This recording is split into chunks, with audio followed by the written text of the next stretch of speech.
Hello everyone, Sanskrit व्याकरण class में आप सभी का अभिवादन है। आज के क्लास में हम संस्कृत में वाक्य रचना करना सीखेंगे। इसके पहले के क्लास में हम लिंग, विभक्ति, वचन, पुरुष सबकी चर्चा कर चुके हैं, जो वाक्य निर्माण में बहुत ही ज़रूरी है जानना। उन सभी का लिंक डिस्क्रिप्शन बॉक्स में आपको मिल जाएगा, आप वहाँ चेक कर सकते हैं। तो चलिए शुरू करते हैं। किसी भी वाक्य रचना में हमें सबसे पहले ये जानना है कि वो वाक्य किस काल का है, किस लकार में है। लट लकार, लिट लकार, लंग लकार, ये सबकी चर्चा हम कर चुके हैं। लट लकार अर्थात वर्तमान काल, लिट लकार भविष्यत काल, लंग लकार भूतकाल।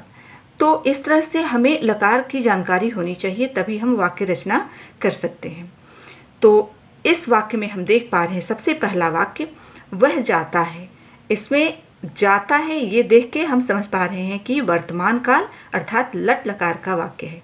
इस क्लास में हम लट लकार के वाक्यों का निर्माण करेंगे। तो सबसे पहले हमें लकार देखना है और उसके बाद हमें ये देखना है कि ये कर्ता ये किस पुरुष का है। 3 पुरुष होते हैं, प्रथम पुरुष, मध्यम पुरुष, उत्तम पुरुष, और उसमें भी ये किस वचन का है। वह ये प्रथम पुरुष एक वचन का है और वह को संस्कृत में सह कहते हैं। तो यहाँ सह और जाता है के लिए पठति, गच्छति, करोति, इस तरह जो आता है ती जिसके अंत में, वो हम प्रयोग करते हैं। पहले के लिए प्रथम पुरुष एक वचन के लिए वो हम सब कुछ पहले पढ़ चुके हैं लकार के प्रयोग में। तो जाता है इसको संस्कृत में गच्छति कहते हैं। तो कोई एक है और प्रथम पुरुष का है तो उसमें हमें ती का, धातु के अंत में ती का प्रयोग करना चाहिए। जाता है ये गच्छ धातु से बनेगा और जाता है प्रथम पुरुष एक वचन का क्रिया है तो गच्छति लगाएंगे। ऐसे ही दूसरा वाक्य देखते हैं, वे दोनों जाते हैं। वे दोनों, तो ये प्रथम पुरुष द्विवचन है। अच्छा, एक और चीज़, यहाँ वह जाता है, अगर वह जाती है होता तो भी यहाँ पे गच्छति ही होता। लिंग के हिसाब से हमारा क्रिया में परिवर्तन नहीं होता है। अगर वह जाती है तो भी गच्छति ही होता, सिर्फ यहाँ पे बदल जाता, सह की जगह पे हम सा का प्रयोग करते। ये अंतर आता है स्त्रीलिंग पुल्लिंग होने पे। और नपुंसक लिंग हो तो भी कोई भी चीज़ क्रिया में परिवर्तन नहीं आता है। वे दोनों जाते हैं, वे दोनों को संस्कृत में अगर पुल्लिंग है तो तव कहते हैं, और जाते हैं तो जैसे हम लट लकार में रूप चलता है ती तह अंति, तो ये ती पहले के लिए और तह दूसरे द्विवचन के लिए। तो वे दोनों के लिए तौ और गच्छति बदल के यहाँ पे दो के लिए गच्छता हो जाएगा। ये सब लकार का प्रयोग जब हम सीखे हैं उसमें अच्छे से इसका विस्तृत क्लास में हम बताए हैं। वे सब जाते हैं, वे सब को संस्कृत में ते, अगर पुल्लिंग है तो ते और स्त्रीलिंग है तो ताह। वो सर्वनाम के प्रयोग में हम देख चुके हैं। तो वे सब ते और जाते हैं के लिए ती तह अंति तो गच्छन्ति। वे सब जाते हैं ते गच्छन्ति। तुम जाते हो, तुमको त्वम, जाते हो को गच्छसि। तुम दोनों जाते हो, तुम दोनों को युवाम, और जाते हो को गच्छथः सीथः। तो यहाँ पे मध्यम पुरुष द्विवचन में क्रिया के अंत में थ आता है, धातु के अंत में थ आता है तो गच्छथः।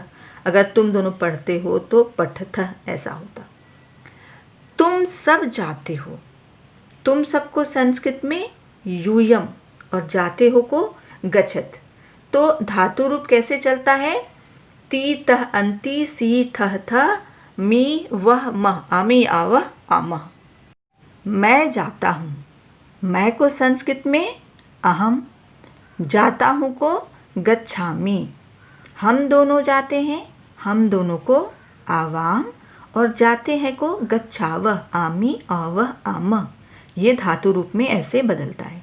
हम सभी जाते हैं, हम सभी को संस्कृत में वयम, और जाते हैं को गच्छामः। हम सभी जाते हैं वयम गच्छामः। तो अभी हमने बहुत ही सरल वाक्यों का संस्कृत में बनाना सीखा कि बहुत ही सिंपल सेंटेंस है जो हिंदी में है, उसे हम संस्कृत में कैसे बनाएंगे, कैसे बदलेंगे, और वो लट लकार में वर्तमान काल में हो तो हम कैसे बनाएंगे। अभी कुछ और वाक्यों को संस्कृत में कन्वर्ट करना, बदलना सीखते हैं कि इसे संस्कृत में अनुवाद कैसे करेंगे। वह घर जाता है। तो हमें सबसे पहले क्या देखना है कि ये किस काल का वाक्य है। तो हम जाता है देख के समझ पा रहे हैं कि लट लकार है, वर्तमान काल है। और यहाँ पर हमारा कर्ता ये किस पुरुष का है और किस वचन का है। तो ये प्रथम पुरुष एक वचन में वह आता है, और स्त्रीलिंग हो या पुल्लिंग हो यहाँ पर कोई परिवर्तन नहीं आता क्रिया के प्रयोग में। तो वह के लिए सह और जाता है के लिए गच्छति। लेकिन बीच में घर, घर के लिए हमें संस्कृत में क्या लिखना है, गृहम। तो वह घर को जाता है या घर जाता है। यहाँ पे कर्म कारक है, कर्म कारक में गृहम, कर्ता ने कर्म को, कर्म कारक। तो वह घर जाता है तो घर को या घर दोनों के लिए गृहम आता है। सह गृहम गच्छति। ये तो प्रथम पुरुष एक वचन का है। ऐसे ही प्रथम पुरुष में द्विवचन में होता तो वे दोनों घर जाते हैं, तो सह के स्थान पे हम तौ कर देते, गृहम तो वही रहेगा, और जाते हैं दो के लिए तह आता है तो गच्छतः हो जाता। ऐसे ही वे सब घर जाते हैं तो तौ ते आएगा अगर वो पुल्लिंग में है तो, और यहाँ पे गृहम वैसे ही रहेगा। और ती तह अंति तो गच्छन्ति, ते गृहम गच्छन्ति। तो ऐसे हम तीनों वचन में इसका अनुवाद आराम से कर पाएंगे। ऐसे ही मध्यम पुरुष में देखते हैं, तुम दोनों तुम सब आता है। तो तुम पुस्तक पढ़ते हो या तुम पुस्तक को पढ़ते हो। तो पहले तो हमने ये देखा कि हाँ ये लट लकार का है। लट लकार में यहाँ पे हमने देखा कि ये मध्यम पुरुष एक वचन में है। तो मध्यम पुरुष एक वचन में त्वम होता है, तुम के लिए त्वम, और पढ़ते हो इसके लिए मध्यम पुरुष में क्रिया का रूप सी थह था तो सी, त्वम पठसी। बीच में ये पुस्तक है तो पुस्तक के लिए पुस्तकम, जैसे गृह, घर के लिए गृहम, वैसे पुस्तक के लिए पुस्तकम। ये सब नपुंसकलिंग है। तो इसमें कर्म कारक है कि पुस्तक को या पुस्तक, उसमें पुस्तकम ही आएगा। तुम पुस्तक पढ़ते हो, तुम पुस्तकम पठसी। ऐसे ही तुम दोनों पुस्तक पढ़ते हो तो तुम दोनों के लिए युवाम हो जाएगा, पुस्तक पुस्तकम ही रहेगा, और पठसी की जगह पे पठथ होगा, सी थह था, ऐसे रूप चलता है। तो दो के लिए था, तो युवाम पुस्तकम पठथ।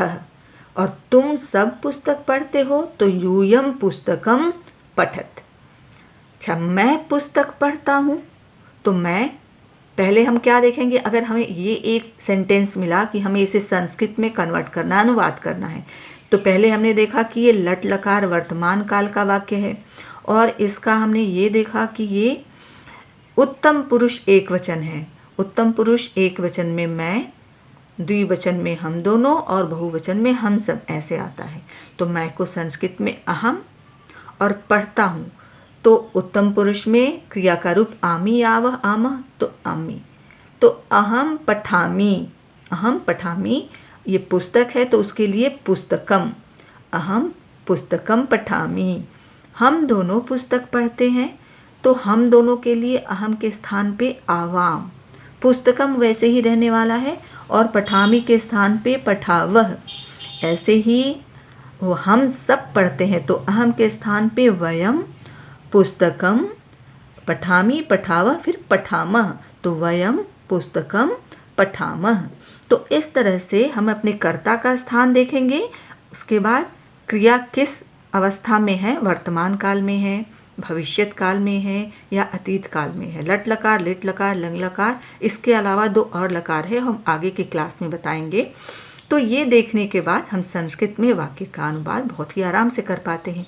और बीच में जो भी आता है, जैसे पुस्तक हो तो ये कारक है, कर्म कारक, तो इसमें वो विभक्ति लगा देंगे। हम आगे और भी वाक्यों का संस्कृत में अनुवाद करेंगे। तो आगे के क्लासेस के लिए हमारे वीडियो देखते रहिए और हमारे चैनल को लाइक कीजिए, सब्सक्राइब कीजिए और शेयर कीजिए। धन्यवाद।